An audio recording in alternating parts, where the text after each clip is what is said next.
Holotropic breathwork is a new therapeutic technique that enables psychotherapists to induce non-ordinary states of consciousness. These mental states are similar to those observed in deep meditation, rituals of various cultures, and other forms of spiritual practice, as well as sessions with some psychedelic substances.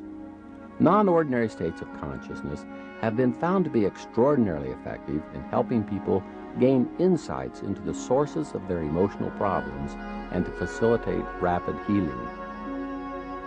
Holotropic breathwork was developed by Christina and Stanislav Grof. Dr. Grof is a clinical psychiatrist and the leading authority in the world on the healing potential of non-ordinary states of consciousness. As Director of Research at Maryland Psychiatric Research Center, Dr. Grof conducted extensive studies on the use of LSD and other psychedelic substances in the treatment of emotional disorders. He has written a number of books, including The Adventure of Self-Discovery and The Holotropic Mind. Together, he and his wife Christina wrote Beyond Death and The Stormy Search for the Self. Christina Grof is the author of The Thirst for Wholeness, Attachment, Addiction, and the Spiritual Path. She is the founder of the Spiritual Emergence Network and president of Grof Transpersonal Training. Stan and Christina Grof have spent nearly 20 years developing a simple but effective way for therapists to induce non-ordinary states of consciousness without using drugs. Many consider this to be a significant breakthrough in psychotherapy.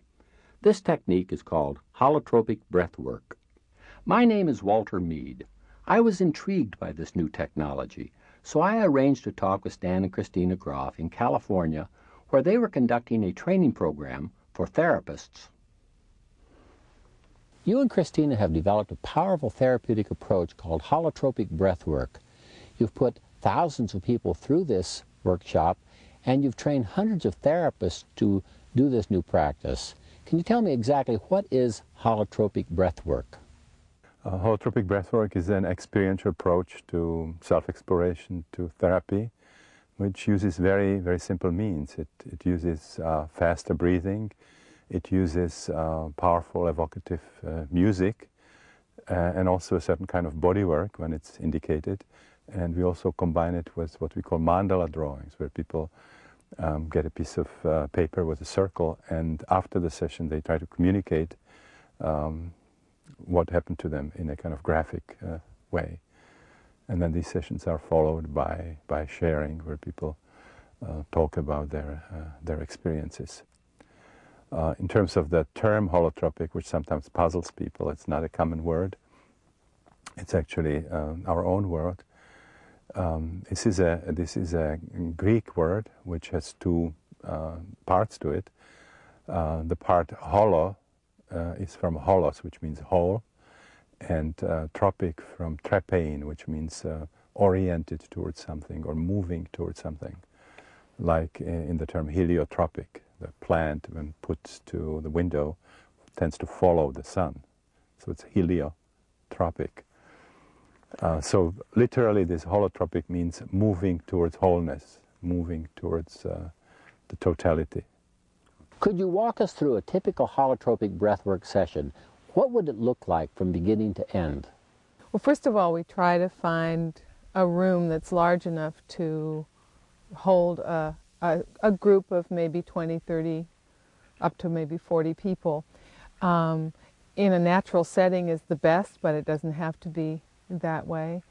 And then we ask the group to get together and choose partners. Each individual will choose a partner, and in this first session, one of those people does the breathing, and the other person sits with him or her or attends the breather, and so everybody has a personal attendant.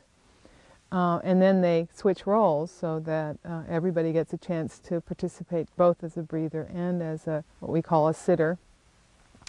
And then we prepare the group theoretically. Stan will give a talk on some of the experiences people can have, a very wide understanding of the human experience, the human psyche, and we find that that helps in people allowing themselves to go into parts of themselves that they might not otherwise easily move into. And then in the session itself, we ask people to lie down on the floor. The breathers lie down on the floor. The partner or sitter sits with them. And then I will do a relaxation to help people to kind of get into an open, relaxed state of mind and body so that they can more easily have their experience. And after the relaxation, we'll ask them to start doing some breathing, which is faster and deeper than their usual breathing pattern. Encourage them to find their own rhythm throughout the session, which is still deeper and faster than usual. And then we'll put on some music. The music will support that experience as they're having it. The session usually lasts an hour and a half to 2.5 hours. And then after the session, we encourage people to draw something that will express what that experience was for them, and then we'll talk about it in the small groups afterwards. The breathing seems to be a key aspect of this new therapeutic approach. What is so important about the breathing?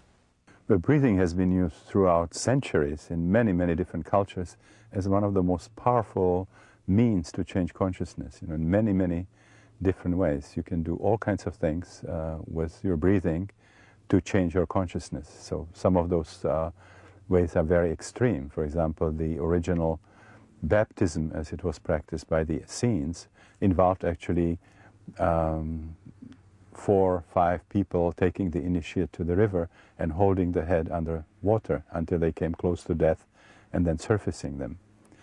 You can change your consciousness by breathing faster. You can change your consciousness by withholding breath or alternating those two. And there are also very refined, very subtle ways of changing consciousness with breathing, where there is no change in the actual rate of breathing, but there is a certain quality of attention to the breathing, like in the Eastern spiritual traditions. In Zen, for example, you just pay very, very exquisite attention to your exhalation or to your inhalation. There are also in many of the Aboriginal traditions either breathing or certain vocal performances that change breathing are used to alter consciousness. The Eskimo, Inuit, throat music, the Kachak, the monkey chant in Bali, and so on. So we have experimented in our month-long workshops with many, many different ways of changing consciousness by breathing. And we have then found out that it's basically very simple, that all you have to do is to ask people to breathe a little faster, a little deeper, with this quality of attention, where you shift attention from your head, from the cognitive process, to your body, to your breathing. And after a while, that profoundly changes consciousness. Also, we ask people to do this process with their eyes closed. That this is an inner journey, this is an inner experience, and so for the time of the session, which may last for, you know, a couple of hours, they keep the inner world separate from the external world, so that they get a rich experience of what comes up for them. The music appears to be a very critical part of your whole approach to holotropic breathwork. Could you tell me a little bit about how you select the music? Okay, well, this is one of my favorite parts of the holotropic breathwork. I think the music adds a very rich, a very aesthetic dimension to the work, and it gives people a kind of carrying frequency with which they can have their experience.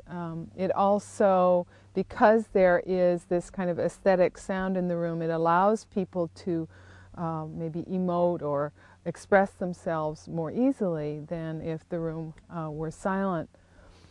When I choose the music, I look, first of all, for pieces that are not too easily recognizable. If we use music with words, we use music with words from another culture or from another language. We like to use a combination of all different kinds of music. There's some classical pieces that are not too well known, or some ethnic music that, particularly that has been developed particularly for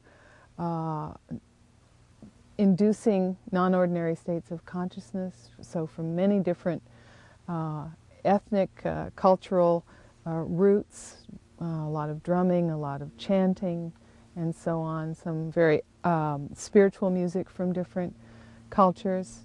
The best of some electronic music, and I would say the best of electronic music, because some electronic music can be very invasive if somebody's wide open experientially or emotionally. One of the basic attributes of this work is that we very much believe that each person contains his or her own answers. You know, that there's a deep healing wisdom that comes out of each person. So I, as the music maker, would not ever want to impose what I think that person needs to hear in order to get to a certain experience, but instead I would want to create an atmosphere that is conducive to whatever experience the person needs to have, or the group, or people in the group need to have. What I do is to watch what is going on in the room and to then put on music to support that. So for example, I'll usually start with some kind of activating music, something with some rhythm that will help people get into the breathing. But then if the beginning part of the session is very dramatic, there's a kind of emotional build-up, people are beginning to get in touch with some old unfinished business from their past, I will put on some emotional, dramatic music to support that. Then if that becomes more and more intense, more dramatic, there's some physical movement going on, I'll put on music to support that. Often in the session there will be a number of people who will get to a point of some kind of emotional breakthrough, or some very positive, sometimes spiritual kinds of experiences. I will put on some uplifting music that will support that. Sometimes you can see people crying in the sort of the tears of recognition in a way, and I'll put on some choral music or some music to support that.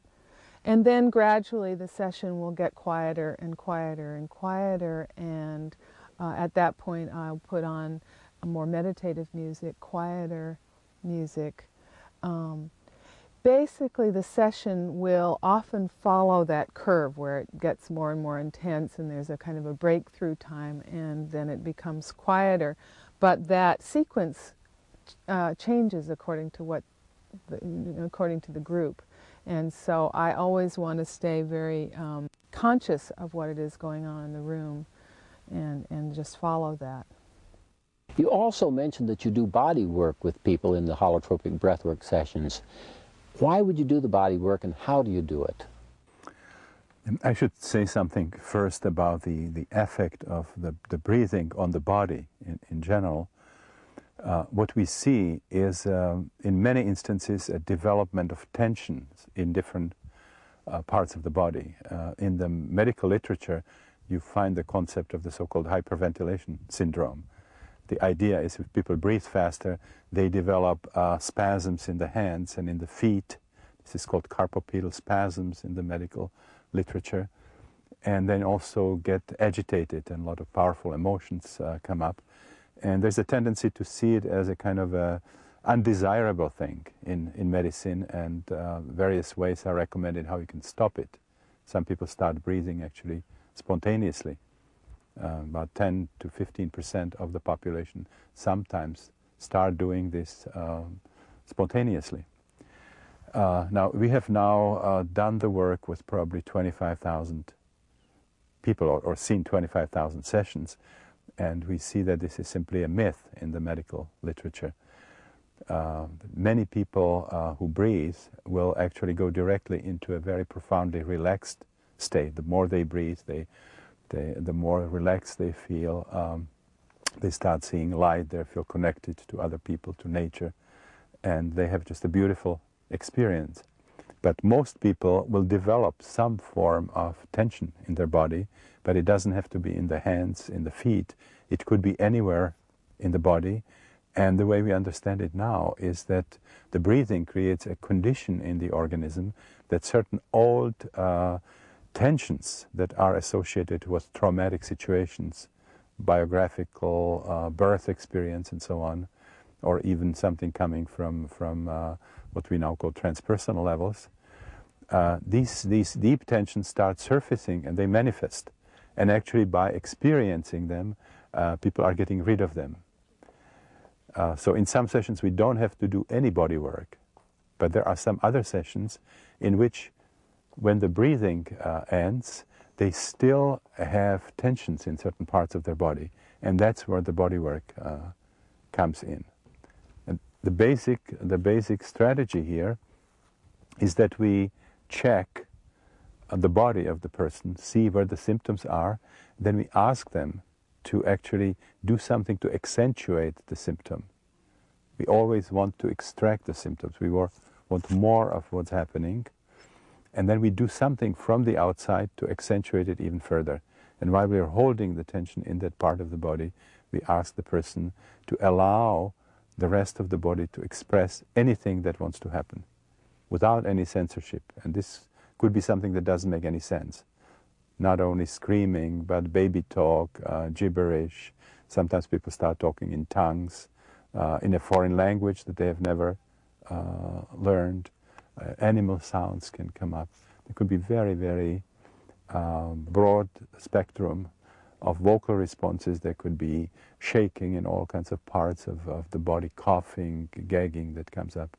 Again, as part of clearing, as part of kind of purification of the tensions related to old traumatic situations. You said that at the end of the breathwork session, people go and draw mandalas. Can you tell me a little bit about that? Well, first of all, we take the term mandala from various meditative approaches. I think the actual word mandala means circle. And in these meditative approaches, they use a certain geometric shape in order to help to focus their attention in meditation. So we've kind of broadly used that concept.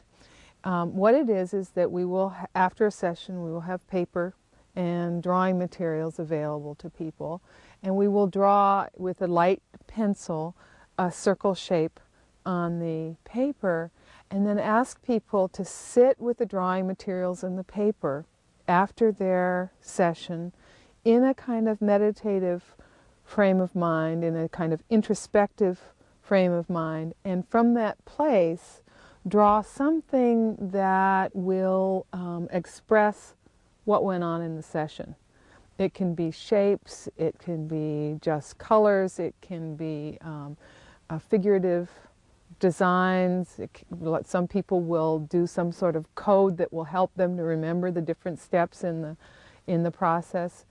They can either contain it within the circle, or they can completely ignore the circle. Some people don't want to deal with the circle at all, and they will turn the paper over and do their own thing. We've also sometimes used clay. We've used painting. So what we like to do is to use this as a tool for people to help to understand themselves, to understand their experience, and maybe by externalizing it in this way, they will gain insight from what appears on the paper. This is not a cognitive process in any way, but instead we encourage people, no matter who they are, no matter whether they think they're artistic or not, to just draw or paint from the inside out and see what comes out. And then we will encourage people to put the mandala, hang it somewhere where they can see it, at home maybe, whether they like it, whether they don't like it, and see what kinds of insights might come at a later time. That sometimes we can see that what will come out in a mandala after a session will sometimes be will predict what images, what experiences might come up later in dreams or in therapy or in other breathwork sessions. So they can be very instructive. And then if people in our training or doing ongoing breathwork sessions will keep their mandalas and then refer to them as little signposts of their ongoing process.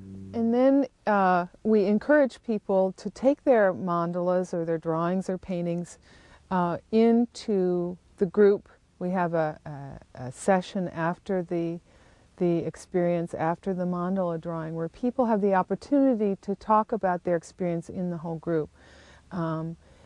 Some people feel that they need to and want to talk about their experience. Others feel that they're still a little close to it and they'd rather kind of keep it to themselves for a while, and that's fine.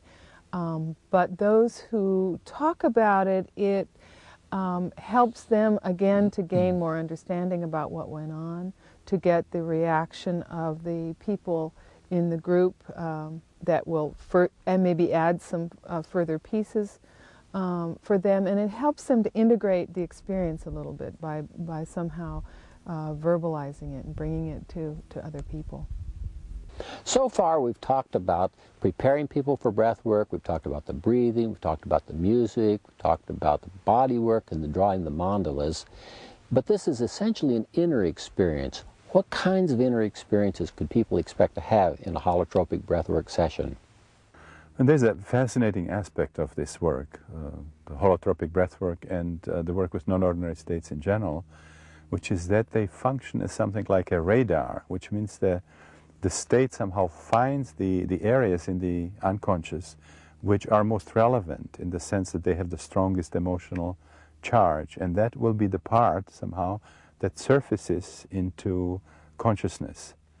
And the actual content could cover a very wide spectrum. So some people, for example, will confront some important material from their infancy, from childhood, even from later life, something that has a strong emotional significance for them. And this would be what emerges somehow for them to look at, to work through, to assimilate. For other people, it could be something related to biological birth, which is a tremendous source of difficult emotions, physical manifestations of various kinds. We see people reliving actually birth with a lot of details, being able to find out different aspects of their birth, the position in which they were born, the kind of anesthesia which was used, the fact that there was an umbilical cord around the neck, the fact there was forceps involved, and so on.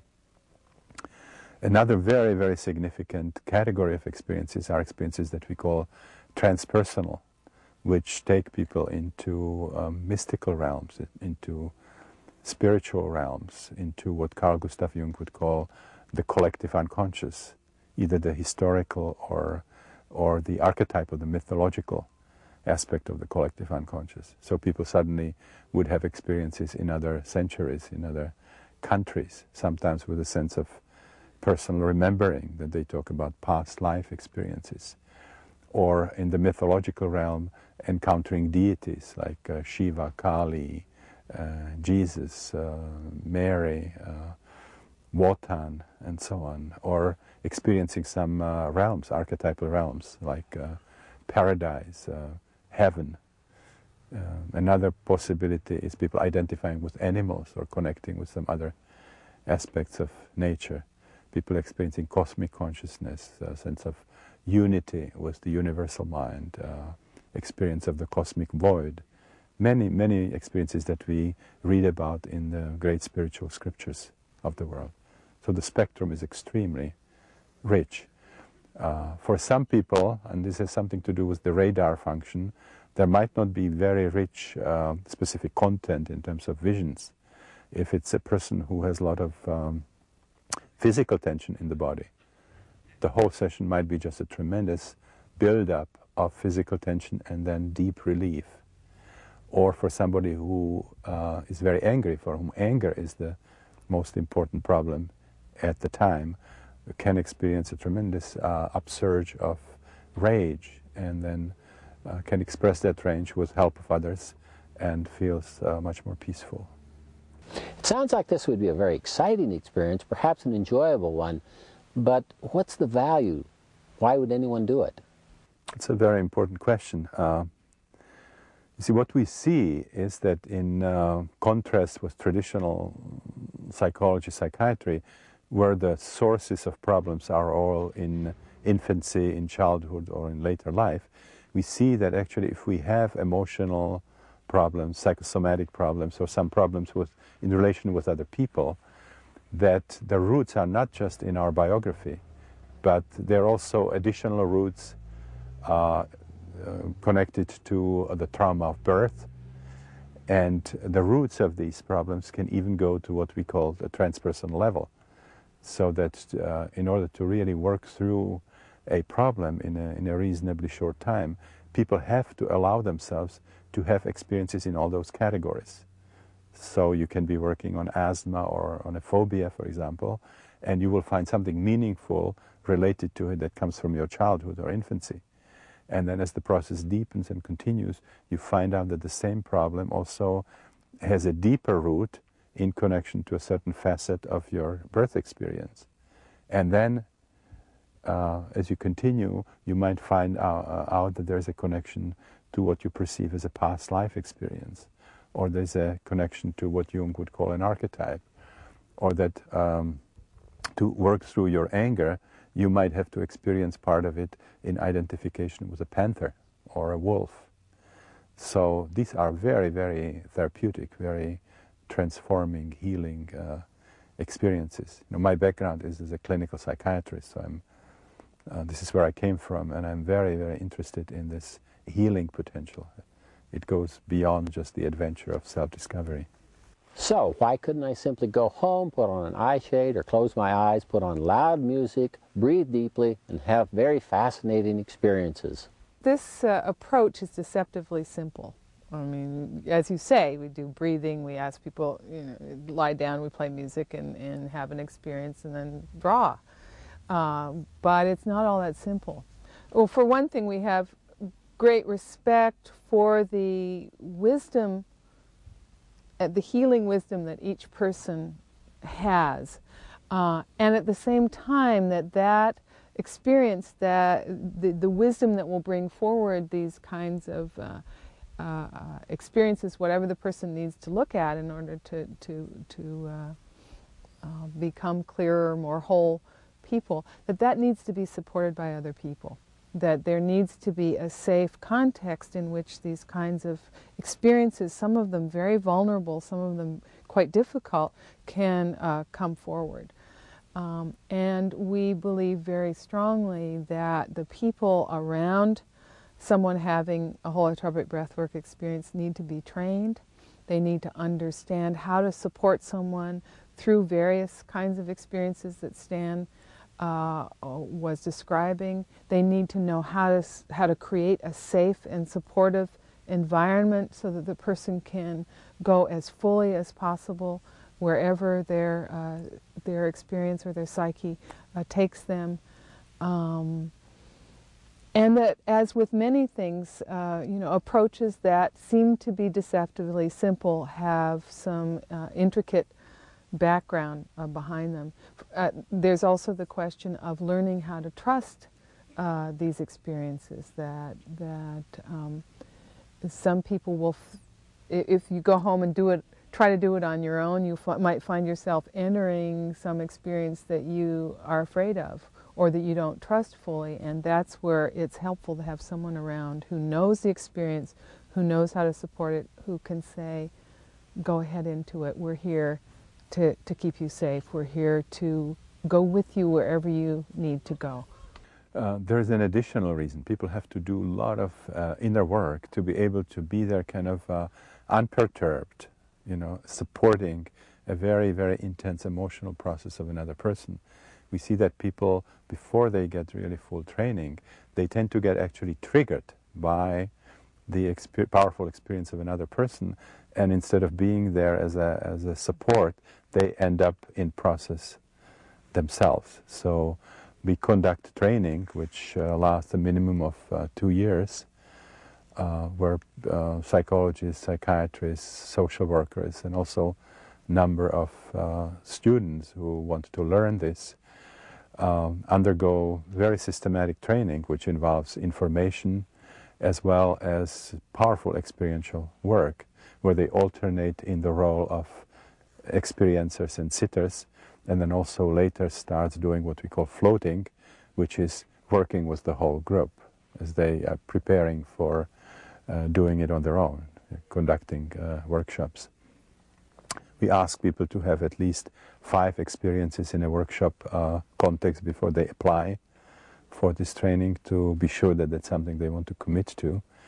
And then we arrange the training in the form of what we call modules, 6-day workshops which combine a specific kind of information.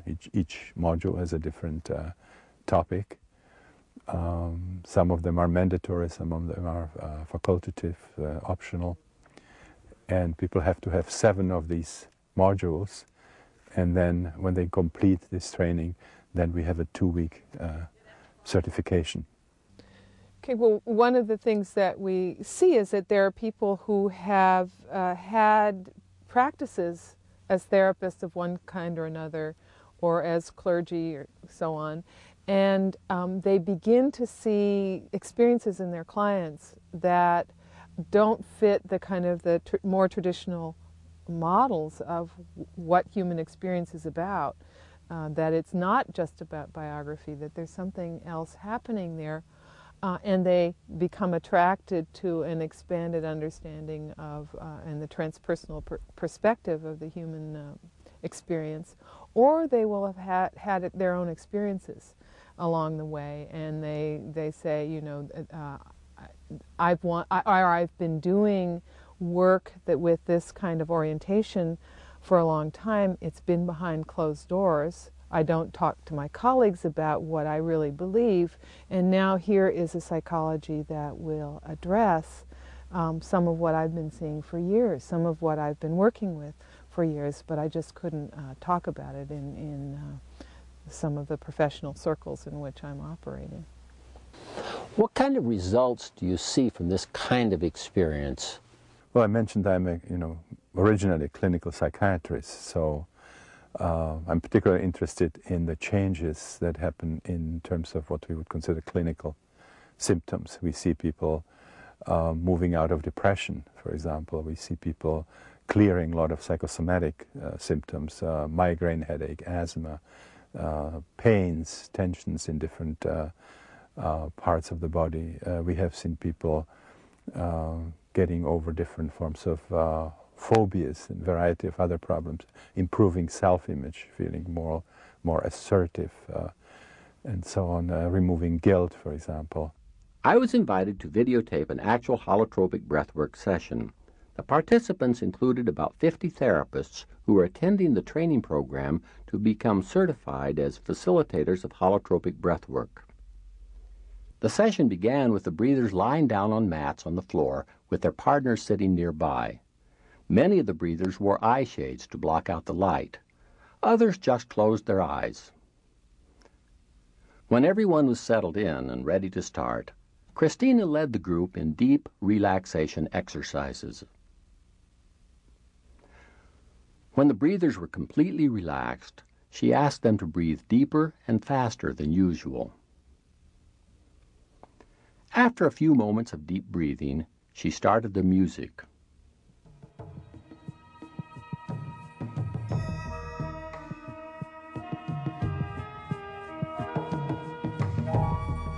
It was quite loud, mysterious, and involved provocative, primitive rhythms.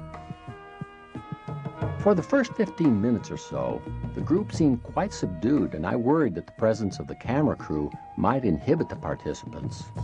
As it turned out, I was wrong. Many participants started screaming, crying, and moaning while writhing around on their mats. They were obviously having what appeared to be powerful emotional experiences.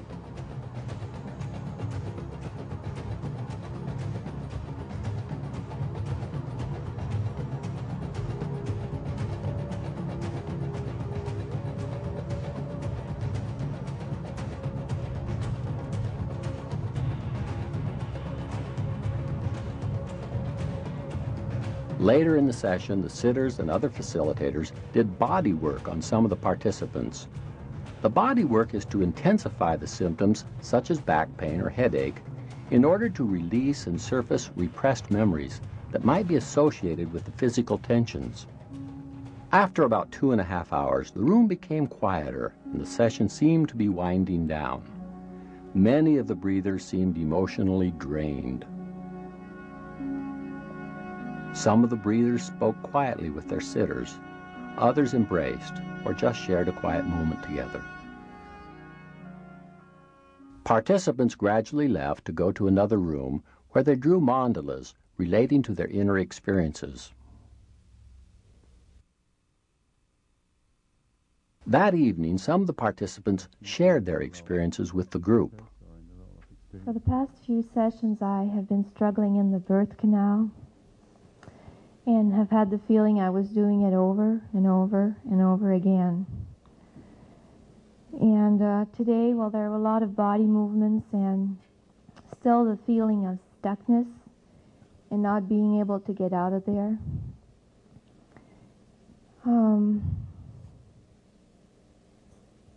Feeling alone and getting to the place where I felt I didn't have what it took to get free or to get out or